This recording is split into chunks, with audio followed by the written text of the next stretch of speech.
16 सोमवार व्रत कथा। मृत्यु लोक में भ्रमण करने की इच्छा करके एक समय श्री भूतनाथ भगवान भोलेनाथ माता पार्वती के साथ मृत्यु लोक में पधारे। भ्रमण करते करते दोनों विदर्भ देशांतर्गत अमरावती नाम की अति रमणीय नगरी में पहुँचे। अमरावती नगरी स्वर्ग के सदृश सभी प्रकार के सुखों से परिपूर्ण थी। उसमें वहाँ के महाराज द्वारा बनवाया हुआ अति रमणीक शिवजी का मंदिर था। भगवान शंकर भगवती पार्वती के साथ उस मंदिर में निवास करने लगे। एक समय माता पार्वती जी भगवान भोलेनाथ को प्रसन्न देख मनोविनोद करने की इच्छा से बोली, हे महाराज, आज तो हम दोनों चौसर खेलेंगे। शिवजी ने प्राण प्रिय की बात को मान लिया और चौसर खेलने लगे। उसी समय मंदिर का पुजारी ब्राह्मण मंदिर में पूजा करने आया। माता पार्वती ने पुजारी से प्रश्न किया, पुजारी जी बताओ, इस बाजी में हम दोनों में से किसकी जीत होगी? ब्राह्मण बिना विचारे जल्दी से बोल उठा कि महादेव जी की जीत होगी। थोड़ी देर बाद में बाजी समाप्त हो गई और पार्वती जी की जीत हुई। पार्वती जी को बहुत गुस्सा आया और ब्राह्मण को झूठ बोलने के अपराध के कारण श्राप देने को चली। भोलेनाथ ने माता पार्वती जी को बहुत समझाया, लेकिन उन्होंने ब्राह्मण को कोढ़ी होने का श्राप दे दिया। कुछ समय बाद पार्वती जी के श्रापवश पुजारी के शरीर में कोढ़ पैदा हो गया। वह बहुत दुखी रहने लगा। पुजारी को श्राप का कष्ट भोगते हुए जब बहुत दिन गुजर गए, तब एक दिन देवलोक की अप्सराएं शिवजी की पूजा करने के लिए उसी मंदिर में पधारी। पुजारी के कोढ़ के कष्ट को देखकर उन्हें बड़ी दया आई। उन्होंने उससे रोगी होने का कारण पूछा। पुजारी ने निसंकोच सारी बातें उन्हें बता दी। वे अप्सराएं बोली, हे पुजारी, अब तुम अधिक दुखी मत होना। भगवान शिव तुम्हारे सारे कष्टों को दूर कर देंगे। तुम बस व्रतों के में श्रेष्ठ 16 सोमवार का व्रत भक्ति भाव से क्या करो। पुजारी ने अप्सराओं से नम्रता पूर्वक 16 सोमवार व्रत की विधि पूछी। अप्सराओं ने बताया, सोमवार को भक्ति भाव से व्रत करो, साफ वस्त्र पहनो, संध्या व उपासना के बाद आधा सेर गेहूं का आटा लो, उसके 3 भाग करो और घी, गुड़, दीप, नैवेद्य, पुंजीफल, बेलपत्र, जनेऊ, जोड़ा, चंदन, अक्षत, पुष्पादि के द्वारा प्रदोष काल में भगवान शंकर की विधि से पूजा करो। तत्पश्चात 3 भागों में से एक शिवजी को अर्पण करो, बाकी 2 शिवजी का प्रसाद समझकर उपस्थित लोगों में बांट दो और आप भी प्रसाद समझकर खाओ। इस विधि से 16 सोमवार व्रत रखो।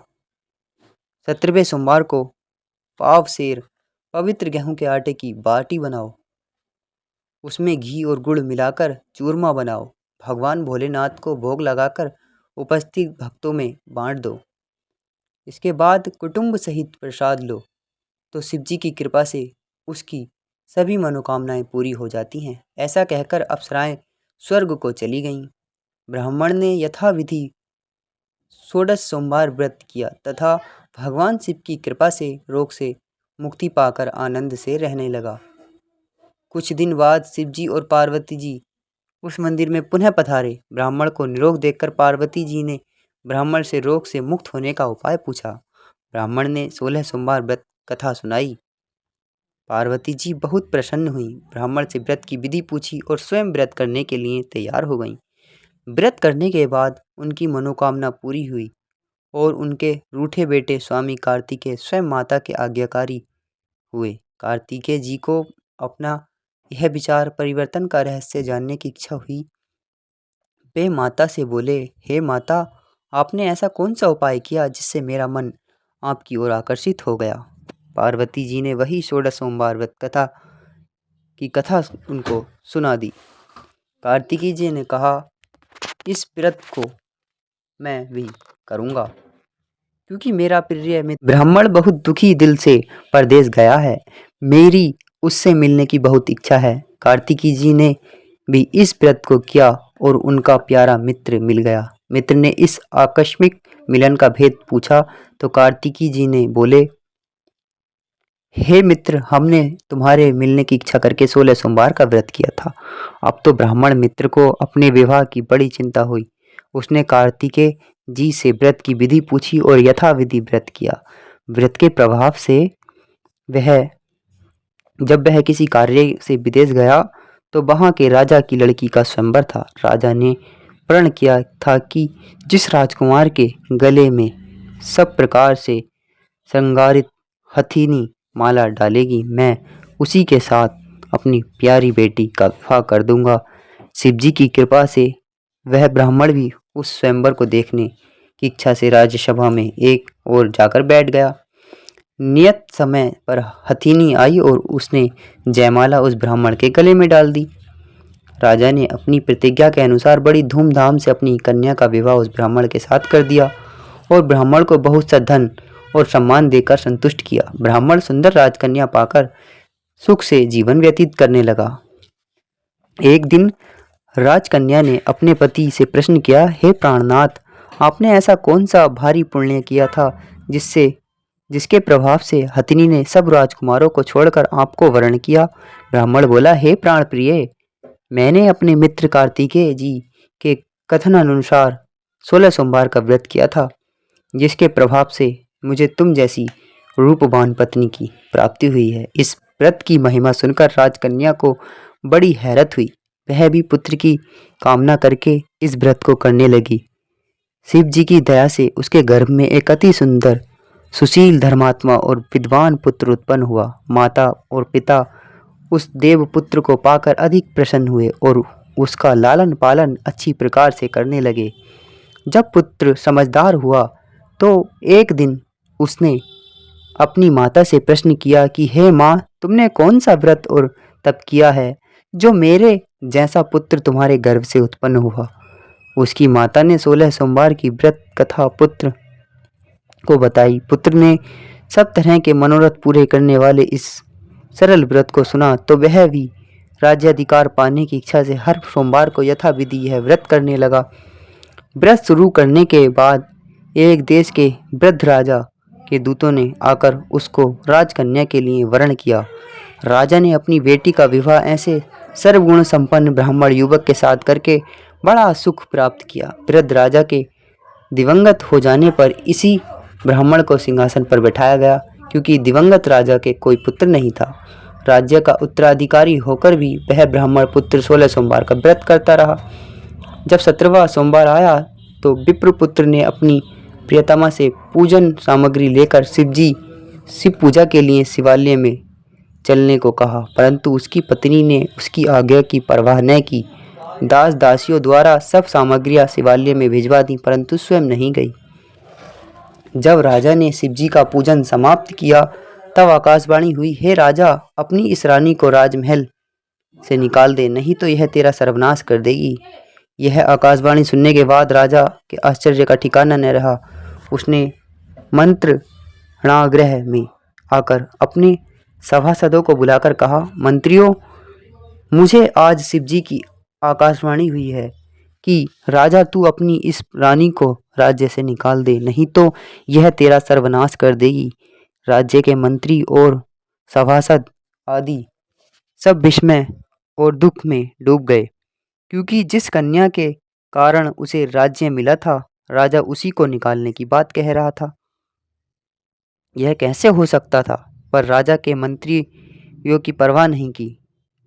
उसने अपनी पत्नी को राजमहल से निकाल दिया।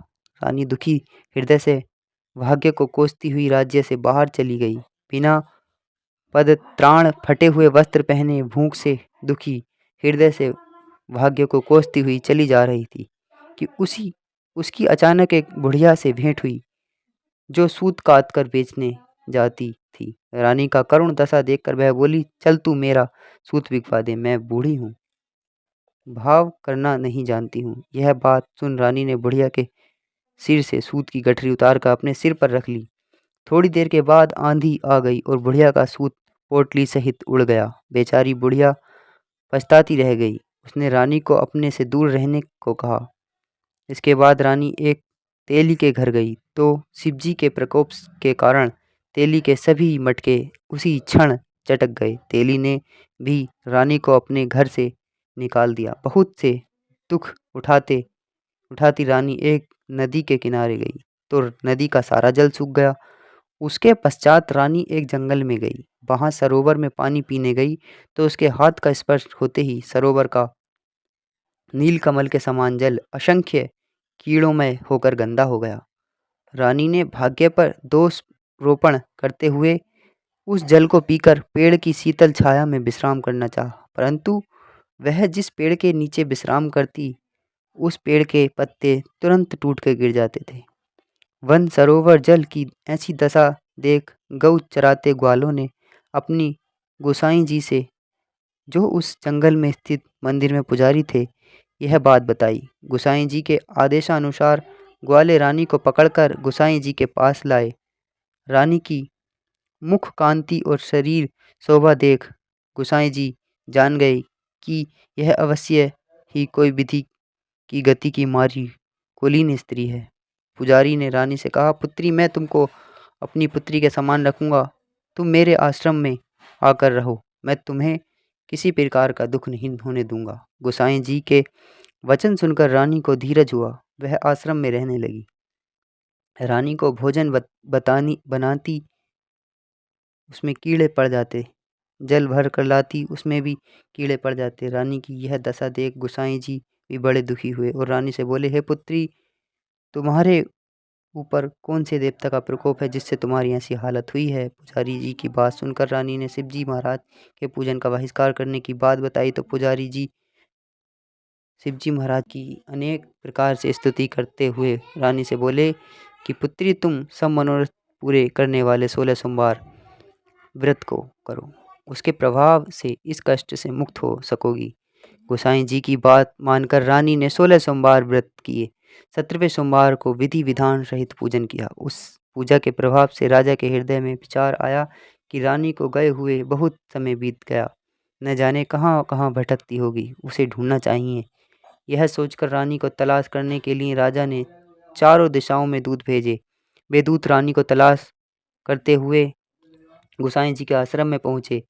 वहां रानी को पाकर उनसे रानी को अपने साथ ले जाने का आग्रह करने लगे, परंतु गोसाई जी ने मना कर दिया। दूत चुपचाप वापस लौट आए और राजा को रानी का पता बतलाया। रानी का पता पाकर राजा गोसाई जी के आश्रम में गए और उनसे कहा, महाराज, जो देवी आपके आश्रम में रहती है वह मेरी पत्नी है। शिवजी के प्रकोप के कारण मैंने उसको त्याग दिया था। अब मैं भोलेनाथ की कृपा से उसे लेने आया हूँ। कृपया मुझे अपनी पत्नी को साथ ले जाने की आज्ञा दें। यह सुनकर गोसाई जी बड़े प्रसन्न हुए। उन्होंने रानी को राजा के साथ जाने की अनुमति दे दी। राजा बड़ी प्रसन्नता से रानी को महल में लेकर आया। सारे राज्य में उत्सव मनाया गया और चारों तरफ प्रसन्नता की लहर दौड़ गई। सारी प्रजा ने अपनी रानी के आने पर खुशियां मनाई। राजा और रानी फिर नियम पूर्वक 16 सोमवार के व्रत का पालन करते हुए बहुत समय तक आनंद पूर्वक भूलोक पर निवास करते रहे। अंत समय में दोनों को मोक्ष स्वर्ग की प्राप्ति हुई। इस प्रकार जो मनुष्य 16 सोमवार के व्रत को श्रद्धा पूर्वक करता है, उसकी सभी मनोकामनाएं भगवान शिव जी की कृपा से पूर्ण होती हैं और उसे मोक्ष की प्राप्ति होती है। बोलो भगवान भोलेनाथ की जय।